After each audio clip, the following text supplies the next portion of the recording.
prohibí al novio de mi hermana acercarse a mi hijo. Ella se volvió loca. No me arrepiento ni un segundo. El novio raro y empalagoso de mi hermana tiene una fijación con mi hijo. En los últimos 4 días hablé con mi hermana Mariana, con su novio Daniel y con mi hijo Rodrigo, todos por separado. Una de esas charlas fue tranquila, las otras 2, no tanto.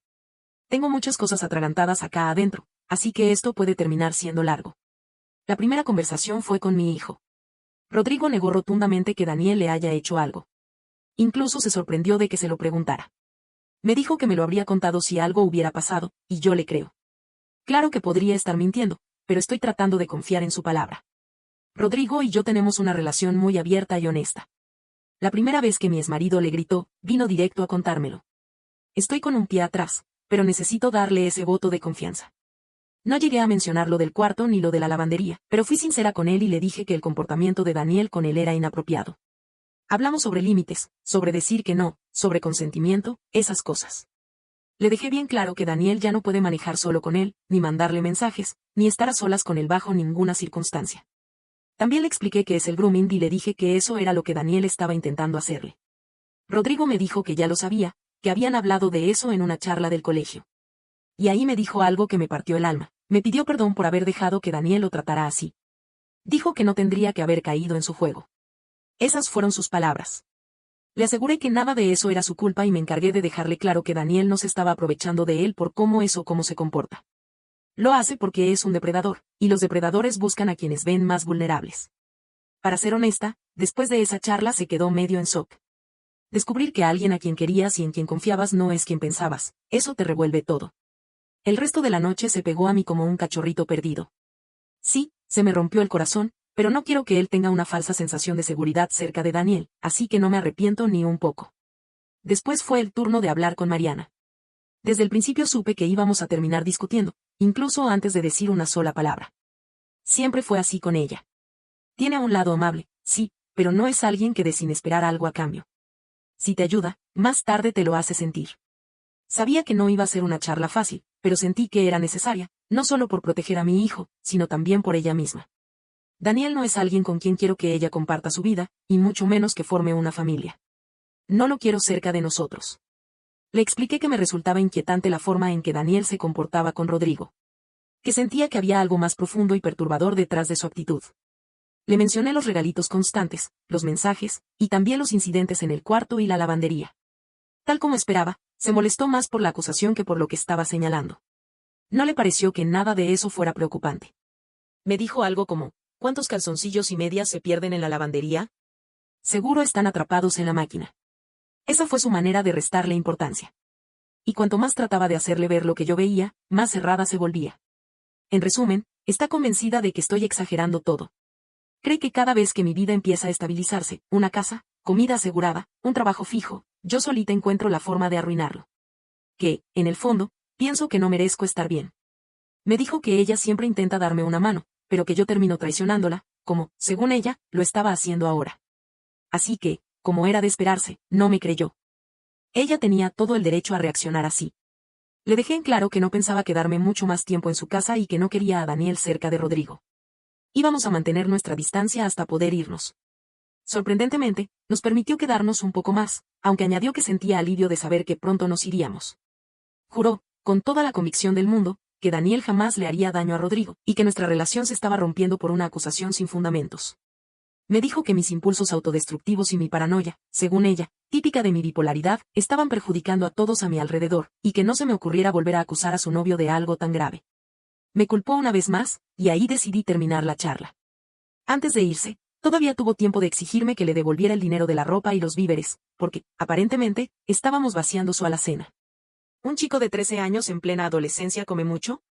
Increíble, ¿no? Aún así, me disculpé y le prometí que, a partir de ahora, yo me haría cargo de la comida de Rodrigo y de la mía. Daniel volvió de su retiro espiritual el viernes por la mañana. Fue entonces cuando decidí enfrentarlo. Estaba tan enojada que no me guardé absolutamente nada. Al principio parecía confundido por mi rabia, pero en cuanto entendió de qué iba la cosa, cambió por completo. No paraba de repetir sentémonos, hablemos. Pero el que parecía al borde de un ataque de pánico era él. Yo me mantuve firme. Le pregunté por qué se había metido en el cuarto de Rodrigo en plena madrugada, con la puerta cerrada. Me dio la excusa de siempre, que estaba buscando su teléfono. Le respondí que perfectamente podría haberlo hecho al día siguiente. Hice las maletas más rápido que nunca en mi vida. Ni siquiera cuando mi madre me echó de su casa a los 19, embarazada, me moví tan deprisa. Aquella vez estaba temblando, llorando. Esta vez no.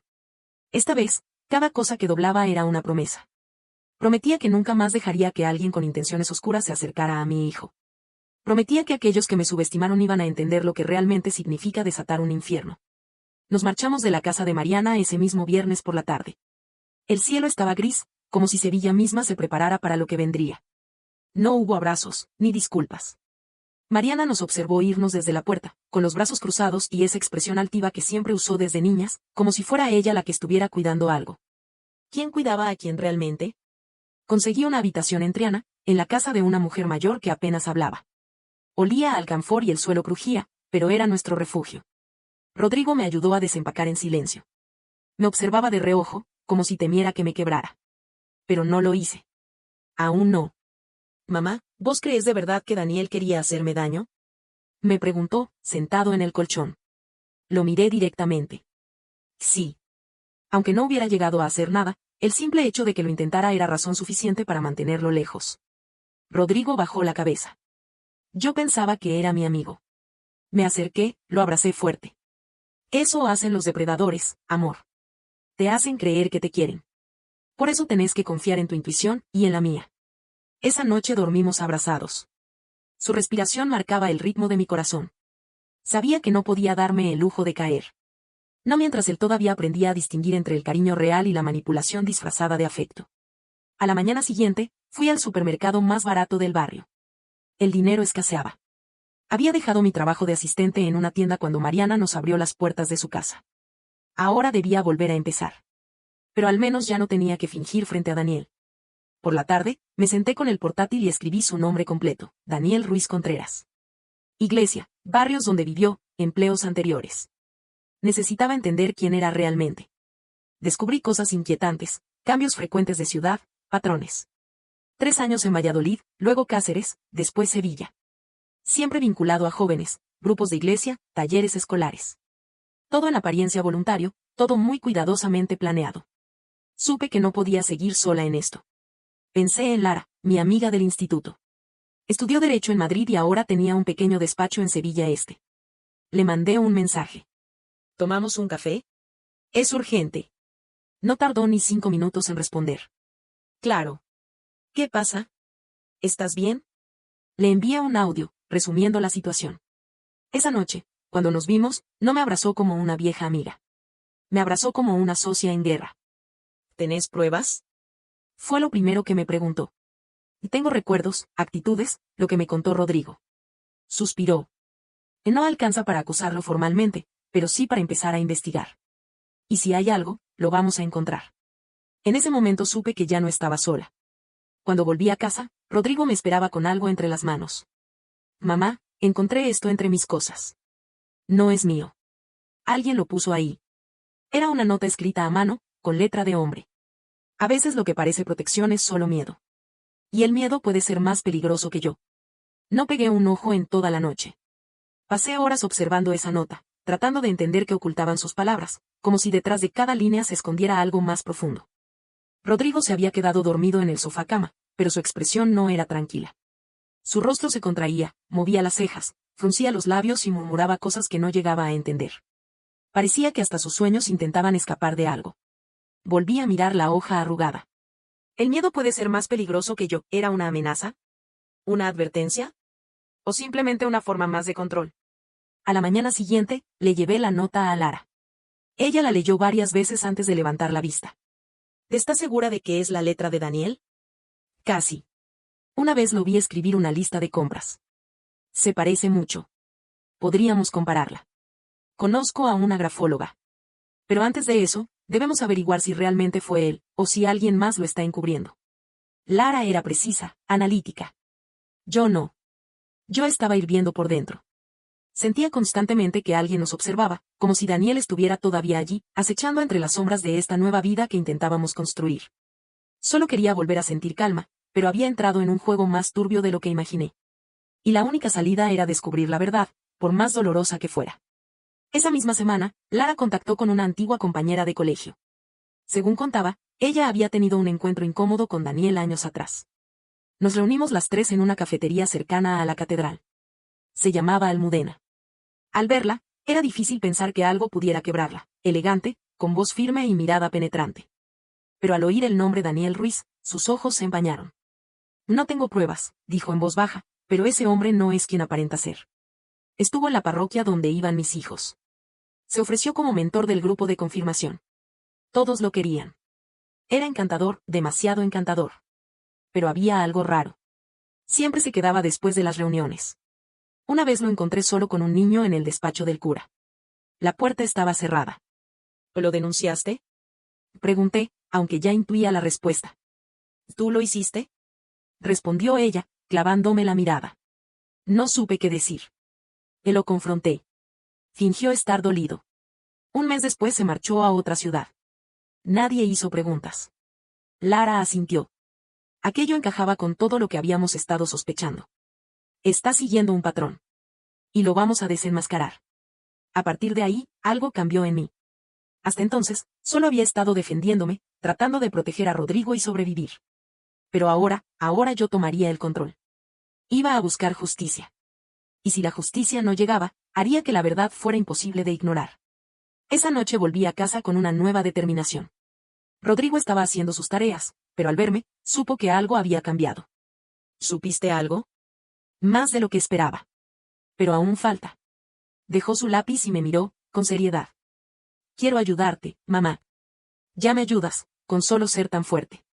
No, de verdad. Hay algo que no te he dicho. Mi corazón se paralizó por un instante. ¿Qué cosa? Rodrigo bajó la mirada, avergonzado. Daniel me pedía que no te contara algunas cosas. Decía que era nuestro secreto. Que te ibas a poner celosa si sabías que nos llevábamos tan bien. Mi cuerpo se congeló. ¿Qué cosas eran?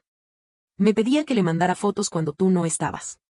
Me preguntaba qué hacíamos tú y yo en casa cuando estábamos solos. A veces me pedía que escribiera un diario, y que solo se lo mostrara a él. Sentí una furia tan grande que me dieron náuseas. Pero no lloré. Me arrodillé frente a mi hijo y lo abracé con toda mi alma. Y nunca más, Rodrigo. Nunca más nadie va a hacerte sentir así. Lo sé, mamá. Por eso te lo digo ahora. Quiero que lo detengas. No pensaba fallarle. Ni a él ni a mí misma. Ya no era solo una madre defendiendo a su hijo. Era una mujer enfrentándose a un depredador. Y no iba a detenerme. A la mañana siguiente, bajé a la cocina para hacer café y encontré la puerta del patio entreabierta. No la habíamos dejado así. En el suelo, una foto antigua, Mariana, Rodrigo y yo. Detrás, otra nota con la misma letra. Las familias rotas no se curan con odio, se entierran con él. Me quedé mirándola largo rato. No sabía si llorar, romperla o guardarla como evidencia. La imagen era de hace años, cuando aún creía que Mariana y yo podíamos confiar la una en la otra, cuando Rodrigo tenía ese flequillo torcido que él mismo se había cortado. Los tres sonriendo, como si realmente hubiéramos sido una familia. El mensaje detrás era cruel. No solo una amenaza, sino una herida abierta. Una provocación directa al lugar donde más dolía, mi historia con Mariana, nuestras cicatrices, y la culpa que aún llevaba por no haberla protegido cuando éramos niñas. Rodrigo entró en la cocina y me encontró con la foto en la mano. ¿Otra nota? Asentí. ¿Llamamos a la policía? Todavía no. Necesitamos pruebas más firmes. Pero esto ya no es solo contigo, Re. Ahora también me está atacando a mí. Es personal. Llamé a Lara. Nos vimos esa misma tarde. Ella llegó con una carpeta llena de documentos y nombres subrayados. Encontré algo, o mejor dicho, a alguien, dijo, sin rodeos, mientras nos sentábamos en una cafetería de la Alameda. ¿Quién? Un chico llamado Álvaro Jiménez. Ahora tiene 27, pero cuando tenía 13 fue a un campamento de verano donde Daniel era monitor. Tras ese verano, tuvo una crisis nerviosa. Estuvo en terapia. Nadie supo el motivo, hasta ahora. Me quedé en silencio. Lara me pasó un documento. Era un informe psicológico donde el nombre de Daniel aparecía repetidamente durante las sesiones. Las palabras confusión, manipulación y culpa se repetían como latidos. ¿Y habló contigo? Sí, me costó convencerlo. Está en Barcelona ahora. Trabaja en una ONG, pero cuando le dije tu nombre, cuando le conté lo de Rodrigo, aceptó ayudar. Tragué saliva. ¿O vas a traerlo? Viene la próxima semana. Quiere mirarlo a los ojos. Dice que no tuvo el valor antes, pero ahora sí. Respiré hondo. Era una victoria pequeña, pero valiosa. Cada vez estábamos más cerca de armar un caso real, con testimonios, patrones, documentos. ¿Y qué hay de Mariana? Pregunté. No me ha llamado. No ha dicho nada desde que nos fuimos. Eso es lo raro, dijo Lara, con el ceño fruncido. Hablé con una vecina suya. Me dijo que Mariana ha estado actuando extraño. Que Daniel no duerme en su casa desde hace 2 días, y que anoche alguien le escuchó llorando en el balcón, gritando tu nombre. Mi estómago dio un vuelco. ¿Crees que está empezando a ver quién es de verdad? No lo sé, pero alguien está jugando con las dos. Esa noche, al volver al piso, noté algo raro. La puerta de entrada estaba cerrada, pero el pestillo interior no. No recordaba haberlo dejado así. ¿Rodrigo? Llamé, entrando con el corazón en la garganta. Fui corriendo al cuarto, vacío. El baño, vacío. Empecé a entrar en pánico, pero entonces escuché su voz desde la terraza. Mamá, estoy aquí. Salí. Estaba sentado en una silla de plástico, con los auriculares puestos. Dios, me has asustado. Perdón, solo necesitaba un poco de aire. Me acerqué. Lo miré a los ojos. ¿Estás bien? Él dudó. No. Pero estoy mejor que hace una semana. Me senté a su lado. Me prometiste que no ibas a dejar que nadie me hiciera daño, dijo. Si yo también quiero prometerte algo. ¿Qué? Que no voy a dejar que te rompan a ti tampoco. Me dieron ganas de llorar, pero no lo hice. Solo le tomé la mano y nos quedamos ahí, en silencio, bajo el cielo sevillano. Respirando como si por fin estuviéramos reparando algo que no sabíamos que estaba roto. Hasta que sonó mi móvil. Un mensaje de Mariana. Necesito verte. Es urgente. Estoy sola. Estuve mirando ese mensaje durante minutos sin mover un músculo. Estoy sola. Mariana nunca decía eso. Jamás. Si había alguien en este mundo que prefería tragarse la angustia antes que mostrar una fisura, era ella. Y ahora, después de todo, me escribía como si nada. Como si aún estuviéramos en esa época en la que una llamada bastaba para correr a su lado. Pero las cosas no eran como antes. No después de lo que me dijo. De lo que no quiso ver. Le respondí con una sola frase. Dime dónde estás. Rodrigo me miraba desde el sofá. Supo, solo con mi cara, que era ella. ¿Qué quiere? Dice que está sola. Que es urgente. Rodrigo hizo una mueca. ¿Vas a ir? O no lo sé todavía, pero si realmente está empezando a abrir los ojos, necesito saberlo. Un minuto después, Mariana respondió con la ubicación, un piso viejo en San Julián, cerca de donde solíamos vivir de pequeñas. Me pareció simbólico. Como si, inconscientemente, estuviera volviendo al inicio. Al lugar donde todo entre nosotras empezó a romperse. Fui sola. Lara me pidió que le avisara si algo pasaba. Así lo hice. Rodrigo se quedó en casa con la vecina, que le tenía aprecio desde que llegamos. Tenía el corazón dividido. Quería ayudar a mi hermana, pero también temía que todo fuera otra manipulación. Otra escena bien actuada. Cuando llegué al piso, me costó reconocerla. Mariana estaba sentada en el suelo del salón, con una manta sobre los hombros, el maquillaje corrido y el pelo recogido de forma descuidada. Parecía una mujer que había perdido algo que no sabía que tenía. No me mires así, dijo sin levantar la cabeza. No vine a pedirte perdón. No todavía. Entonces dime por qué estoy aquí. Porque lo vi. Vi lo que tú veías. Se me heló la espalda. ¿Qué viste, Mariana? Ella tragó saliva, se levantó lentamente y fue hasta la cocina. Volvió con su móvil en la mano. Me mostró un video. La calidad no era buena, pero lo suficiente para distinguir las voces, Daniel y un niño. No era Rodrigo, era otro. Más pequeño. Se escuchaba a Daniel diciéndole cosas suaves, dulces. Pidiéndole que no contara nada. Lo encontré anoche. Estaba en una carpeta oculta. Yo no sabía que eso estaba ahí. No sabía que él. Se cubrió la cara con las manos y empezó a sollozar. Lo traje a mi casa. Lo dejé cerca de mi sobrino. Defendí a un monstruo. Me senté frente a ella. No como una hermana. No todavía. Sino como alguien que sabía lo que significaba ese nivel de traición. ¿Y qué piensas hacer? Mariana me miró con una mezcla de miedo y determinación. Lo quiero denunciar. Y quiero ayudarte a reunir todo lo que tengamos. ¿Tienes más? Asintió. Hay correos. Conversaciones. Incluso facturas de regalos que le compraba a otros niños. Todo con el mismo patrón. ¿Por qué ahora? Porque anoche, después de que me gritó por no dejarle entrar a casa, me dijo algo. Algo que no puedo olvidar. ¿Qué dijo? Y dijo que si yo lo dejaba caer, me llevaría con él. Me quedé helada. ¿Crees que tiene algo contra ti? No lo sé, pero no me importa. Estoy dispuesta a enfrentar lo que sea. Solo prométeme que no vamos a dejar que vuelva a tocar a nadie más. Asentí. Lo vamos a enterrar. Pero no con odio. Con pruebas. Ese fue nuestro pacto. Por primera vez en años, nos encontrábamos del mismo lado, las dos heridas, ambas cargando con la culpa, pero unidas. Esa noche, Lara llegó al piso de Mariana. Juntas, recopilamos todo, los vídeos, las conversaciones y los correos. Rodrigo aún no sabía lo sucedido, pero le prometí que pronto comprendería que todo el sufrimiento no había sido en vano. Al día siguiente, Lara presentó la denuncia formal. Daniel sería citado para declarar en los próximos días, pero entonces ocurrió algo inesperado. Esa misma tarde, Mariana me llamó, pálida y temblorosa. Ha desaparecido. ¿Quién? Daniel. Dejó el móvil, las llaves, se fue. Pero lo peor es que... ¿Y qué más? Se llevó el portátil y la cámara. La desaparición de Daniel no fue solo física, sino como si hubiera desaparecido por completo, dejando atrás el eco de sus actos. Mariana estaba deshecha, caminaba en círculos, repitiendo como un mantra. Se lo llevó todo. Se lo llevó todo. No podía permitir que el pánico la consumiera. No ahora, que finalmente estaba comenzando a ver la verdad. ¿Tenemos copias de la mayoría de las pruebas? No, respondí, tratando de sonar más confiada de lo que me sentía. Sí, pero no todas. Había cosas clave en ese portátil, conversaciones con otros contactos, mensajes que él me ocultaba. Y la cámara, esa cámara contenía archivos que no llegué a revisar. Entonces debemos asumir que ahora está en modo defensa, y no va a permitir que lo atrapemos sin luchar. Mariana me miró aterrada. ¿Crees que intentará hacernos daño?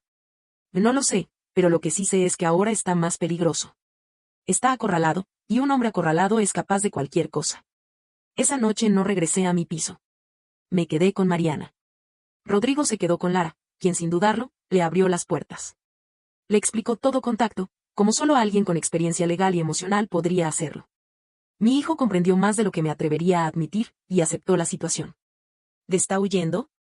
Me preguntó por teléfono. Y sí, pero no por mucho tiempo. Vamos a encontrarlo. Cuando lo encuentren, quiero estar contigo. Me ahogó un nudo en la garganta. Y lo estarás, cariño. Pero antes necesito que estés a salvo.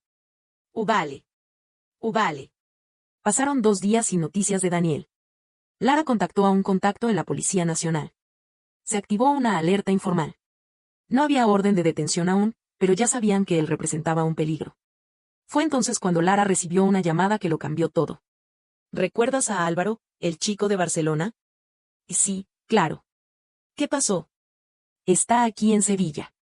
Me llamó desde la estación de Santa Justa. Lo conocimos esa misma tarde. Era un hombre joven, pero con una mirada agotada, como si hubiera cargado con secretos durante años. Nos sentamos los tres, Álvaro, Mariana y yo, en el salón. Él tenía un cuaderno en las manos, como si fuera una extensión de su alma. Todo está aquí, dijo, sin rodeos. Todo lo que viví con él desde los 13 años, lo que me dijo, lo que me hizo sentir, lo que me pidió. Abrió el cuaderno. Las hojas estaban llenas de letras apretadas, dibujos nerviosos, fechas, lugares, años de sufrimiento narrados con la precisión de quien necesita escribir para no volverse loco. ¿Por qué ahora? Le pregunté con respeto. Porque si hubiera hablado hace 10 años, tal vez Rodrigo no estaría pasando por esto. Tal vez tú no habrías tenido que huir de tu casa. Tal vez tú no habrías dejado entrar a un monstruo. Mariana bajó la mirada. Todos fuimos manipulados, dije. Pero ahora estamos haciendo lo que nadie quiso hacer antes. Lo estamos enfrentando. Álvaro asintió. Y estoy dispuesto a testificar. A donde sea, cuando sea. Lara escuchó todo en silencio, luego tomó el cuaderno con cuidado. Esto es más que un diario, es evidencia. Mañana mismo vamos a fiscalía. Esa noche sentí algo parecido a esperanza. No era total, ni cómoda, pero era real. Por primera vez, vi un camino claro. Pero la esperanza no duró mucho. A la mañana siguiente, Mariana bajó al coche para acompañarme a fiscalía. Yo estaba terminando de arreglarme cuando sonó mi móvil. Era un número desconocido. Contesté con desconfianza. Hola. Silencio. Luego una voz masculina distorsionada. Sabía que no te ibas a rendir tan fácil. Daniel, no me llames así. Ya no soy esa persona. Y deberías saber que las madres como tú, las que escarban demasiado, a veces terminan enterradas con lo que encuentran. El teléfono se cortó. Salí corriendo hacia la calle. El coche de Mariana ya no estaba. Corrí calle abajo, como si mis piernas se movieran solas. No sentía el cuerpo, ni el ruido del tráfico, ni mis propios gritos. Solo imaginaba a Mariana en ese coche, sola, vulnerable, cayendo otra vez en las garras de ese hombre. Llamé al móvil de Mariana, una vez, dos, tres, nada. Ni señal, ni buzón, solo un silencio que me devoraba por dentro. Cuando finalmente llegué a la esquina donde había dejado el coche, supe que algo no estaba bien. Una vecina, una señora mayor con un perro pequeño, me miró confundida. ¿Es usted la hermana de la chica del coche blanco? Sí, ¿la ha visto? Acaba de marcharse, pero no iba sola. Un hombre subió con ella. La mujer parecía extrañada, como si Mariana no quisiera ir. Reconoció al hombre. Era alto, delgado, de pelo oscuro, no vivía en su cara, pero se metió rápidamente. No dijo nada. Daniel debía ser él. Había vuelto, y no solo eso, se había atrevido a aparecer en plena calle, llevándosela así, a plena luz del día. Y nadie hizo nada. Volví a llamar a Lara, las manos me temblaban. Lara. Daniel se llevó a Mariana. La vio una vecina. Dios, ¿estás segura? Y sí, tenemos que hacer algo. Voy para allá. Llama a la policía. Esto ya no es solo una denuncia, es un secuestro. Las horas siguientes fueron un caos. Declaré en la comisaría. Lara activó todos los contactos disponibles, órdenes de localización, notificación en hospitales, contactos en la policía judicial. Rodrigo no sabía toda la verdad, pero intuía que algo grave estaba pasando. ¿Dónde está tía Mariana? Me preguntó, con miedo y rabia. Le estamos buscando, cariño, pero va a estar bien, te lo prometo. Fue él, ¿verdad? No respondí, solo lo abracé. 2 días, 2 interminables días sin noticias, hasta que el móvil de Mariana emitió señal en un pueblo a las afueras de Sevilla, cerca de Carmona. La policía rastreó la señal y encontraron el coche abandonado en una zona rural, pero no había rastro de ella ni de Daniel. Dentro del coche, encontraron una libreta. Era la mía, mi viejo diario, el que había comenzado a escribir cuando Rodrigo nació. Lo había guardado en una caja en casa de Mariana hacía años. Estaba lleno de pensamientos, miedos y momentos de desesperación que jamás le había contado a nadie.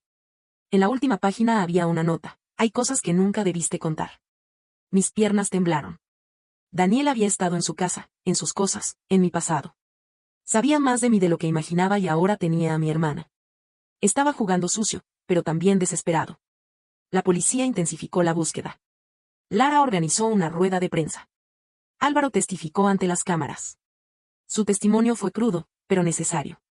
Por primera vez, alguien habló de Daniel con nombre, rostro y contexto. No es solo un hombre que se esconde detrás de la fe, dijo Álvaro mirando directamente a la cámara. Es un depredador que lleva años moviéndose en silencio y nadie ha hecho nada. La entrevista se viralizó.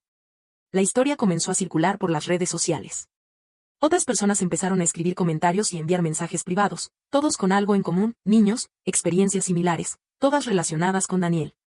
Una ola de verdades que ya no se podía detener. Y entonces llegó el mensaje: un número desconocido, una ubicación, solo eso. Era de madrugada, pero no esperé. Le pedí a Lara que se quedara con Rodrigo y fui. El lugar era una vieja casa rural abandonada a las afueras de Carmona, una estructura de piedra con el tejado medio caído y el portón oxidado. Entré. No sabía si estaba más aterrada o decidida, y entonces la vi. Mariana, sentada en el suelo, atada, con la boca cubierta por cinta, pero viva. Corrí hacia ella, le quité la cinta y le corté las cuerdas. Lloraba, temblaba. Se fue hace 1 hora, dijo entre sollozos. Me dijo que ya no tenía sentido seguir huyendo, que todo lo que había hecho había sido por amor. ¿Te hizo daño? No físicamente, pero me hizo revivir todo lo que callé durante años. Me quebró. Ya no más. Se acabó. La saqué de allí. Llamamos a la policía, pero Daniel ya había desaparecido nuevamente. Horas después, ya en casa, Mariana me tomó de la mano. ¿Hay algo más? Me preguntó, con los ojos llenos de culpa. ¿Qué cosa? Él grabó una confesión. La mía, una noche en la que bebí de más. Le conté cosas que podrían arruinarme si salieran a la luz. ¿Y qué cosas, Mariana? Pregunté, con la voz rota. Ella tragó saliva y me miró, con el alma desnuda. Que supe lo de un niño hace años y no dije nada. La confesión de Mariana me cayó encima como una losa de concreto. Durante años había cargado con la rabia de no haber sido creída, de haber sido tratada como una exagerada, una paranoica. Y ahora me decía que sí, que en el fondo ella sabía, que lo había sabido antes que yo, y que lo había callado. Me levanté del sofá, sintiendo que mi piel me quemaba. ¿Qué significa eso, Mariana? ¿Que tú sabías lo que él era y aún así lo metiste en tu casa, cerca de mi hijo? Mariana no podía sostenerme la mirada. Y no era consciente de todo al principio, pero hace 3 años, una madre del grupo parroquial me insinuó algo. ¿Qué te dijo? Que Daniel era demasiado atento con su hijo, que tenía un historial en Valladolid, que su familia lo cambió de colegio por algo que nunca aclararon. Yo me reí, le dije que estaba loca, que Daniel no era capaz de eso, pero después vi cosas pequeñas, comentarios, gestos. Pero estaba tan ciega con él, estaba enamorada, y él me hacía sentir especial, como si por fin alguien me viera. Y cuando una noche, después de unas copas, se lo conté, me grabó. Dijo que si alguna vez lo traicionaba, enseñaría ese video. Dijo que arruinaría mi reputación, mi trabajo, mi vida. Me quedé callada. 1 minuto, 2. ¿Y Rodrigo? Le pregunté. ¿Alguna vez lo tocó? No, al menos no que yo haya visto, pero sé que cruzó límites. Lo vi en sus gestos y no hice nada. No quería verlo. Mariana rompió en llanto. Lo siento tanto. No podía perdonarla. No todavía. Pero también sabía que el peso que cargaba era más de lo que cualquier persona podía soportar sola. Vamos a sacar todo esto a la luz. Tú vas a contar lo que sabes, todo. Y el video, si lo saca, lo enfrentaremos. Pero te aseguro que si ese video sale, la gente no se fijará en ti, se fijará en él. En cómo manipuló, en lo que ocultaba mientras grababa tu vulnerabilidad. Él no va a ganar. Lara preparó una nueva declaración basada en lo que Mariana había confesado. Incluyó todo, las sospechas, la omisión, la coacción emocional. Fue arriesgado, pero necesario. Presentamos nuevas pruebas, cruzamos testimonios. La fiscalía finalmente pidió la detención formal de Daniel, pero seguía desaparecido. 1 semana, luego 2. El país entero comenzó a hablar del caso. Programas de televisión, foros en redes sociales. El nombre de Daniel Ruiz Contreras estaba en todas partes, pero él, como un fantasma, parecía haberse esfumado. Entonces, llegó el primer mensaje público. Una cuenta de YouTube anónima publicó un video. No duraba más de 30 segundos. Fondo negro. Voz distorsionada. No todo es como parece. Si me buscan, que se preparen para ver quiénes son realmente, incluidas aquellas que ahora me acusan. La verdad es un arma de doble filo. El video no mostraba nada gráfico, ni contenía confesiones explícitas, pero sí lo suficiente como para sembrar la duda. Algunos periodistas comenzaron a cuestionar si realmente él era el villano, si no había una historia oculta detrás. Es su juego, dijo Lara. La manipulación mediática quiere sembrar confusión, quiere hacer creer que todo esto es parte de una campaña contra él. ¿Si lo logra? Pregunté. Y no lo hará.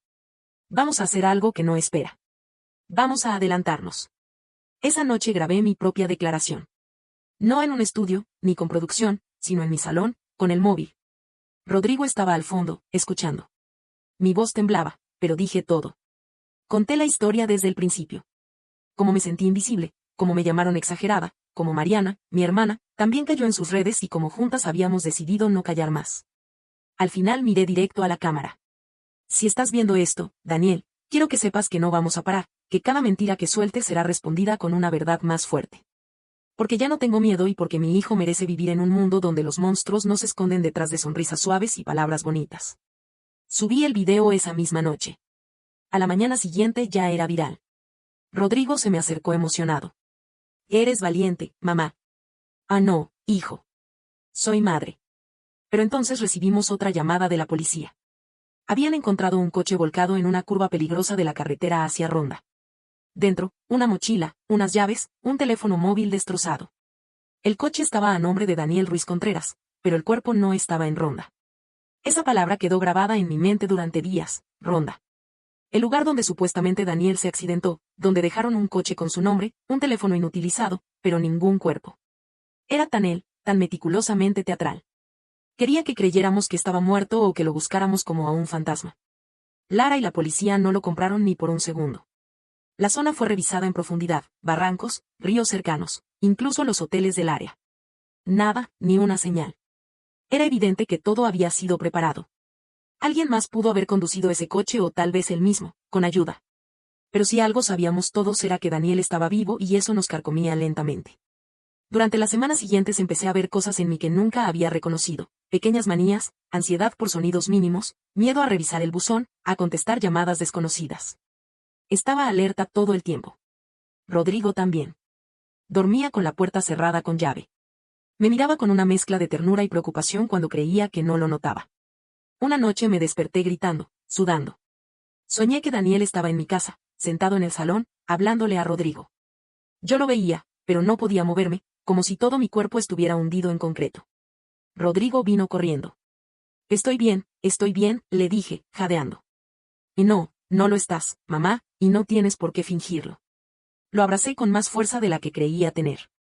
Estoy tratando, pero me cuesta. Lo sé, a mí también, pero vamos a salir de esto juntos. Un día, mientras caminábamos por el centro histórico, pasamos junto al ayuntamiento. Una pequeña manifestación se estaba formando. Carteles, rostros, gente con camisetas que decían, rompe el silencio. Una mujer me reconoció. Se acercó. No tendría más de 25 años.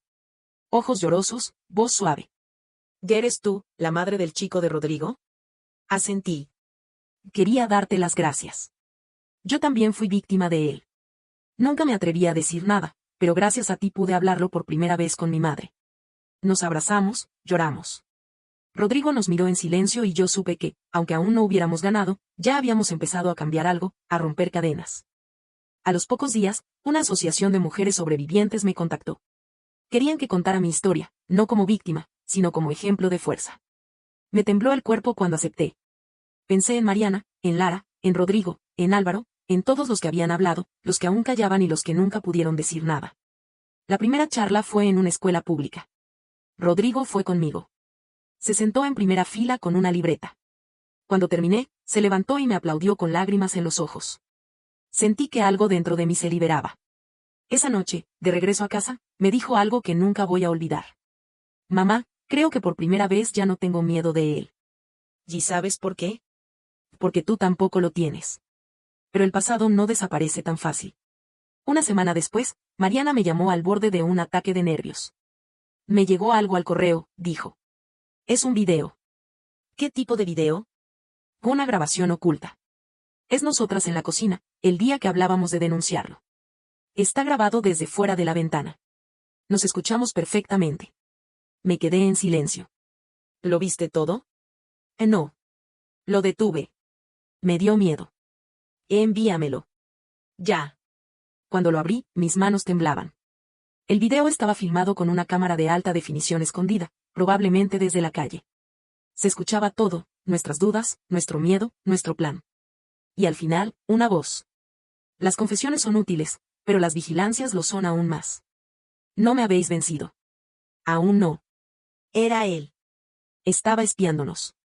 Nos había estado observando durante semanas, tal vez más. Daniel nunca desapareció, solo cambió de táctica. No era paranoia, nunca lo había sido. Durante semanas sentí que algo me observaba desde las sombras, que cada paso que daba era acompañado por un silencio demasiado presente. Ahora tenía la prueba. Daniel no solo nos había vigilado, lo seguía haciendo. Y lo peor no era eso. Lo peor era saber que seguía cerca, que podía estar a una calle, en un café, en una tienda cualquiera, mirándonos como si fuésemos su propio experimento. Y eso me llenó de rabia. Me senté frente al portátil, abrí un nuevo documento y comencé a escribir todo, cada detalle que no había contado, todo lo que Mariana y yo habíamos descubierto, cada rostro que Daniel había marcado. Escribí como si mi vida dependiera de ello, porque en muchos aspectos, realmente lo hacía. Mariana llegó esa tarde. Su expresión había cambiado, ya no mostraba miedo, sino una firme determinación. Se sentó en el sofá, cruzó los brazos. He estado reflexionando sobre el video. Ya no voy a dejar que me controle. Si quiere publicarlo, que lo haga. Que todo el mundo vea quién fui, pero también quién soy ahora. La miré con orgullo. Ya no le tememos. No. Ahora somos nosotras quienes tenemos el control, las cámaras, las voces, las miradas. La gente está escuchando. Esa semana organizamos una mesa redonda con otras víctimas y algunos periodistas locales. Rodrigo leyó un fragmento de su diario. Contaba cómo esa noche sintió que algo no estaba bien, cómo su cuerpo lo percibió antes que su mente, cómo dudó de su instinto, hasta que yo lo confirmé. Fue uno de los momentos más difíciles de mi vida, pero también uno de los más poderosos. Una periodista joven de Granada, con una voz suave pero una mirada profunda, se acercó después.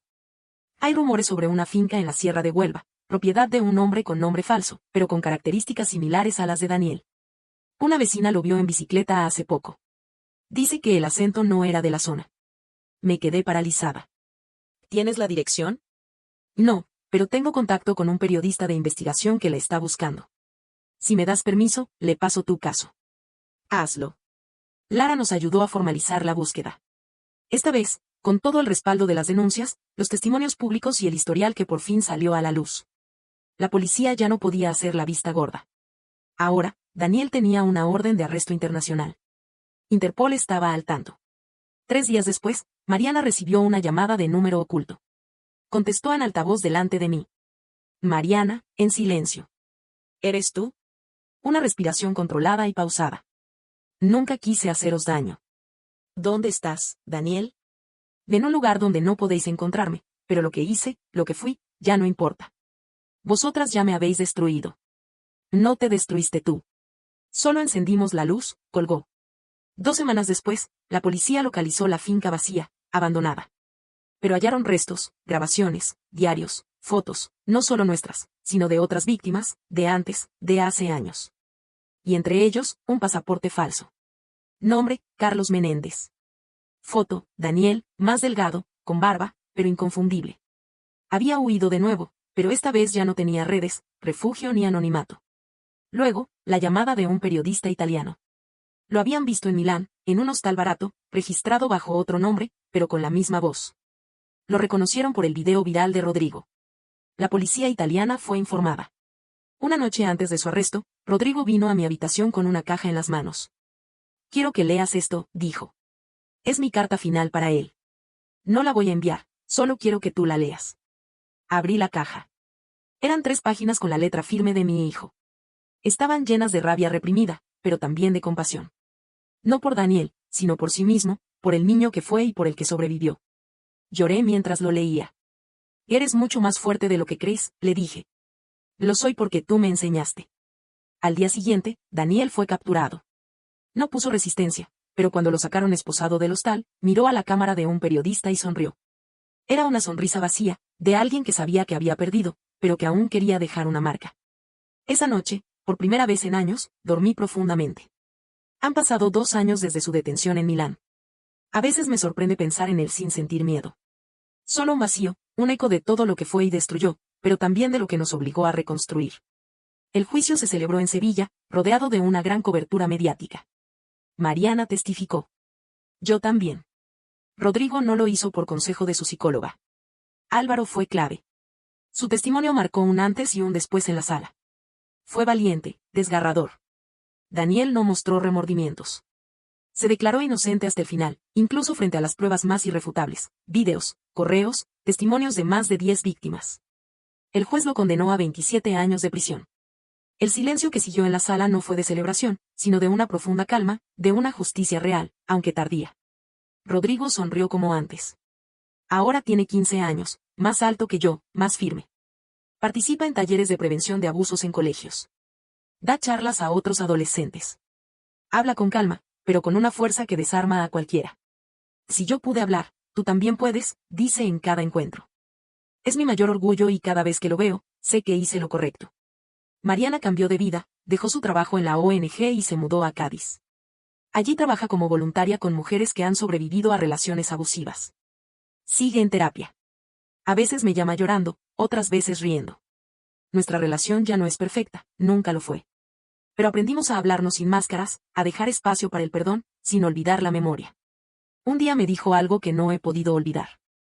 Pensé que el infierno era perderlo a él, pero el infierno verdadero fue darme cuenta de que nunca lo tuve, solo me tuvo él. Lara abrió una fundación con parte de los fondos que recibió tras la publicación del caso en los medios nacionales. Ayuda a víctimas a obtener representación legal gratuita. Se convirtió en una referencia nacional. Ya no es solo mi amiga, es una mujer que cambió el sistema desde dentro. Nos seguimos viendo, a veces en cafés, otras veces en juicios. Nos reímos mucho, lloramos cuando hace falta. Y siempre, al despedirnos, me dice: no olvides lo que hiciste. Tú abriste la puerta que todos temían tocar. Álvaro volvió a Barcelona. Tiene una relación estable con otro hombre que lo apoya sin condiciones. Escribió un libro no sobre el trauma, sino sobre la recuperación, sobre cómo reconstruirse después del silencio. Vino a Sevilla para la presentación. Rodrigo le firmó el primer ejemplar con estas palabras: y gracias por enseñarme que sobrevivir también puede ser hermoso. Daniel cumple su condena en una prisión de máxima seguridad. Está aislado de otros reclusos por su historial. No recibe visitas, no responde cartas. Se convirtió en un nombre que ya no pronuncian en su barrio ni en las iglesias donde trabajó. Su legado es el de la vergüenza. Nadie habla de redención para él, solo del daño que causó y del sistema que permitió que ese daño se repitiera durante tanto tiempo. Compré mi primer hogar en Sevilla, modesto, con un pequeño jardín. Rodrigo y yo plantamos un limonero que regamos cada semana. Ya empiezan a aparecer los primeros frutos. En las cálidas noches de verano, nos sentamos en el porche a conversar sobre la vida, el futuro, y un pasado que ya no duele como antes. Sigo escribiendo, narrando historias, algunas propias y otras ajenas, pero todas con una misma verdad, la voz de una mujer que decidió no callarse. Y siempre que alguien me pregunta cómo empezó todo, les respondo lo mismo. Todo comenzó cuando puse un límite, cuando pronuncié un no firme, cuando una madre entendió que proteger también significa enfrentarse a quienes más amas. Al terminar de contar, dejo un largo silencio, un suspiro profundo, como el que se suelta cuando por fin comprendes que el monstruo que temías ya no está bajo tu cama, está tras las rejas, y tú eres libre. Si esta historia te inspiró, imagina todo lo que aún tenemos por compartir. Suscríbete y activa la campanita para más relatos llenos de emoción, lecciones de vida y giros inesperados. No te pierdas ni un solo video, porque cada historia puede cambiar la forma en que ves el mundo. Te espero en el próximo episodio.